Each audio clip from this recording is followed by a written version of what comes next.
देखिए, बरेली में स्वाभाविक है कि जिस मौलाना को जेल भेजा सरकार ने, उसका इंतजार तो बहुत दिनों से हो रहा था, क्योंकि हेट स्पीच के मामले बहुत दिनों से चल रहे थे। लेकिन इस देश में और प्रदेश में भी दो लोगों पर लगातार मेहरबानियां चली, एक तो मौलाना तौकीर रजा पर और दूसरा ओवैसी पर। वो भी अपनी तकरीर के लिए रोज चुनाव में जब आते हैं तो कुछ ना कुछ बोल के जाते हैं। लेकिन बीजेपी की सरकार में इन दोनों पर कार्रवाई नहीं होती थी, अब जाके तौकीर रजा पे कार्रवाई हुई है। इसी हेट स्पीच का नतीजा है कि आजम खां 5 साल से ज्यादा समय तक जेल में रहे, पूरा कुनबा बर्बाद हो गया।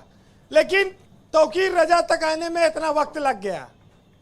ब्रजेश जी, ये जो आगजनी हुई, ये जो तोड़फोड़ हुई, पत्थरबाजी हुई, मुसलमान अपने धंधे से लुट गया, उसके बच्चे मुकदमा झेल रहे हैं, उनके घरों में अंधेरा छा गया है। और तौकीर रजा के कई बच्चे हैं, उनका कोई बच्चा इस आंदोलन में शामिल नहीं हुआ। तो हर बार नाबालिग निर्दोष लोगों को आगे करके राजनीतिक रोटी सेकना ठीक बात नहीं है। वैसे भी मुसलमान इतना डरा है कि वो शांति से जीना चाहता है। जिससे बात करो यही कहता है कि भैया बवाल से हमको दूर रखो। और सरकार की शक्ति भी धीरे धीरे इस बात को साफ कर चुकी है।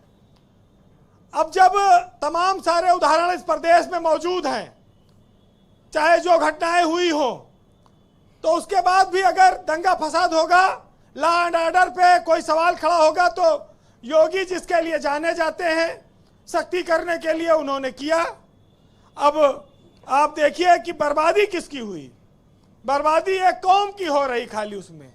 और जिन लोगों ने ये कराया उनकी ठीक से हो, क्योंकि योगी जी ने कहा कि आने वाली पीढ़ियां याद रखेंगी, हम कार्रवाई करेंगे। सरकारों की जिम्मेदारी है कि कानून का राज वो स्थापित करें, और अगर वो नहीं कर पाएंगी तो स्वाभाविक है कि उनके ऊपर उंगलियां उठेंगी और कहा जाएगा कि ये खाली बस बात करने के लिए कहते हैं। तो ये बहुत बड़ी बात है। आज ज़्यादा समय नहीं बचा है, लेकिन इतना कहूँगा जरूर कि कोई धर्म कभी खराब नहीं होता है जी। इंसान खराब हो सकता है, और जो इंसान खराब होता है उसका कोई धर्म भी नहीं होता। तो धर्म सबके बराबर है, सम्मान है, पूजनीय है। बरेली विवाद में घटना हुई, लेकिन इसका सेहरा कोई जिला प्रशासन अपने सर ना बांध है। उसका लॉ एंड ऑर्डर, उसका सूचना तंत्र फेल्योर था, तब इतनी बड़ी घटना हो गई। अब ये तो मुख्यमंत्री ने कार्रवाई नहीं की वहां के प्रशासन पर, यह अलग बात है, वरना जैसा बोया था वैसा ही काटोगे। आपके मुताबिक कार्रवाई होनी चाहिए थी डीएम और एसएसपी पे? बिल्कुल कार्रवाई होनी चाहिए थी, क्योंकि अधिकारी वहां पर लंबे समय से हैं और सारे हालात को जानते हैं। और उसके बाद इतना सब इकट्ठा होते रहे, इनका खुफिया तंत्र क्या करता रहा? I do agree with you, दोनों को तो सस्पेंड कर दिया जाना चाहिए।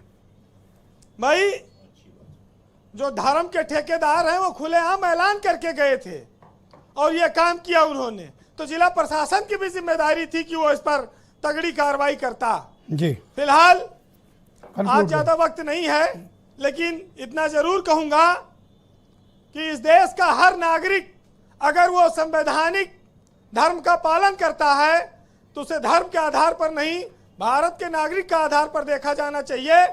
और इस पर एक साहित्य कहता है कि आदमी को मत उलझाइए तेल और नून में, उसको मत उलझाइए इस तरह के कानून में।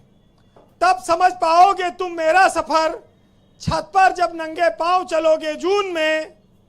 और तुमसे कब ईमान की उम्मीद थी, खुद परस्ती है तुम्हारे खून में। और जब तलक सांसें हैं, उड़ता है यारों आदमी जिस्म के बैलून में। वाह, बहुत शुक्रिया वीरेंद्र जी, बहुत बहुत धन्यवाद आपका।